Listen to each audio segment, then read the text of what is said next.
Selamat pagi, saya Tobias, kelas 1 absen 20. Pada hari ini saya akan menjelaskan materi tentang Perang Batak. Di sini ada peta perlawanan penjajahan kolonial Belanda. Dan saya akan menjelaskan lebih jelas tentang Perang Batak yang ada di Sumatera Utara. Latar belakang. Mengapa Belanda ingin menguasai Batak? Sebab yang utama, karena Pax Neerlandica pasca Treaty of Sumatra. Pax Neerlandica adalah pembulatan kekuasaan. Sehingga dapat diartikan pembulatan kekuasaan setelah perjanjian Treaty of Sumatra. Oleh karena itu, Belanda dapat menguasai Sumatera, sedangkan Inggris dapat menguasai Singapura dan Malaysia. Akibatnya,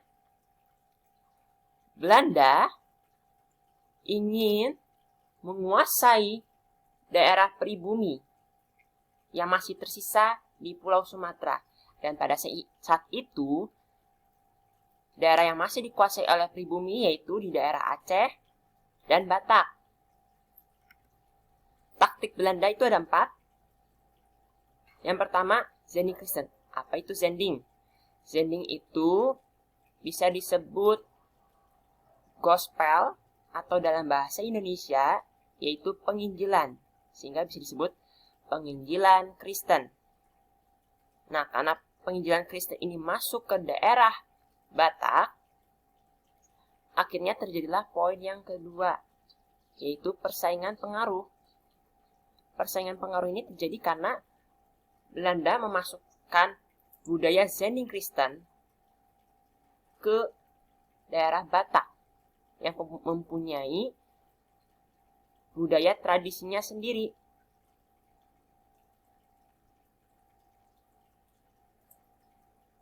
Akhirnya terjadi juga poin yang ketiga, picu kampanye. Kampanye terjadi karena Raja Sisingamangaraja mengkampanyekan kepada masyarakat Batak untuk menolak Zending Kristen karena dianggap merugikan daerah Batak sendiri. Akibat dari masuknya budaya luar Zending Kristen ke dalam daerah Batak. Pada akhirnya terjadi juga poin yang keempat, taktik penguasaan dari Selindung. Ini dimulai dari rakyat Batak yang membakar pos Zending Kristen yang ada di Selindung. Pembakaran ini memicu Belanda untuk melindungi daerah Zending Kristen yang ada di Selindung dan marah terhadap Batak sehingga terjadilah Perang Batak. Batak dipimpin oleh Sisingamangaraja XII, sedangkan Belanda dipimpin oleh Kapten Skelton. Kemudian, Batak mempunyai pasukan tradisional, sedangkan Belanda mempunyai pasukan modern. Dengan hal ini sudah jelas, pasukan modern pasti lebih menang daripada pasukan tradisional karena peralatan yang sudah canggih. Kemudian selanjutnya, karena Batak tidak mau kalah, akhirnya Batak dengan pemimpinnya Sisingamangaraja membentuk benteng alam dan Sisingamangaraja mengkomandokan rakyat untuk membentuk pagar keliling di perkampungannya. Ditambah lagi adanya bambu berduri di depan pagar kelilingnya dan adanya parit yang dalam atau bisa disebut juga lubang yang dalam. Ditambah lagi dengan pintu masuk perkampungan yang sangat kecil. Hal ini juga tidak membuat Batak menang. Bahkan Batak dipukul mundur oleh Belanda dari Bahal Batu sampai ke Bakara. Dan Bakara ini adalah benteng terakhir menuju istana Sisingamangaraja.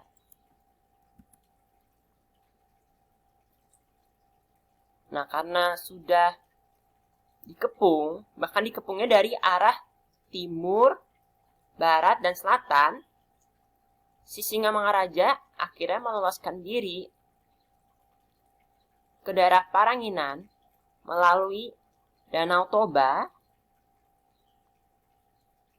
kemudian ke selatannya Danau Toba untuk mencari tempat persinggahan.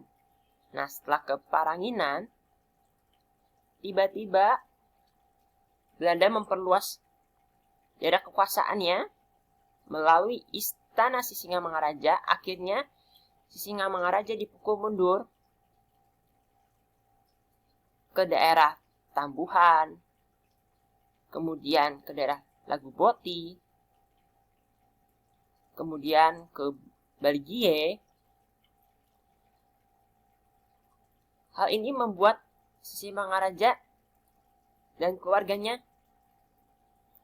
capek karena mereka harus nomaden terus sampai dikejar-kejar Belanda karena Sisingamangaraja sudah menjadi buronan Belanda karena Belanda ingin membunuh Sisingamangaraja.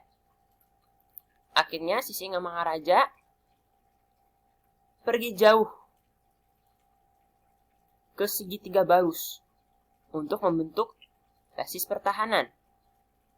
Tetapi tiba-tiba Belanda mengepung segitiga Barus. Dengan taktik Belanda yang cemerlang, istri Sisingamangaraja dan kedua anak Sisingamangaraja ditahan. Akhirnya Sisingamangaraja tidak mau menyerah dan dipukul mundur ke Dairi. Di Dairi, Sisingamangaraja berusaha sekuat tenaga untuk melawan Belanda. Tetapi gagal. Malahan Sisingamangaraja dan kedua putra dan satu putrinya tewas tertembak mati oleh Belanda.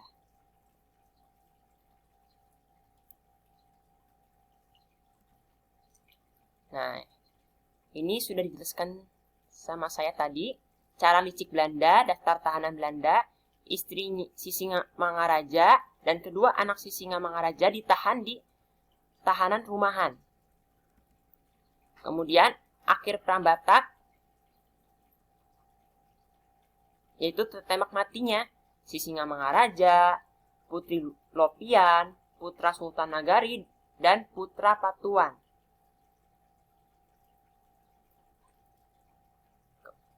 Kemudian, sisa-sisa dari anggota keluarga Sisingamangaraja ditahan oleh Belanda dalam rumah tahanan dan disekolahkan sekolah di Belanda. Sekian, terima kasih dari presentasi kami atau saya.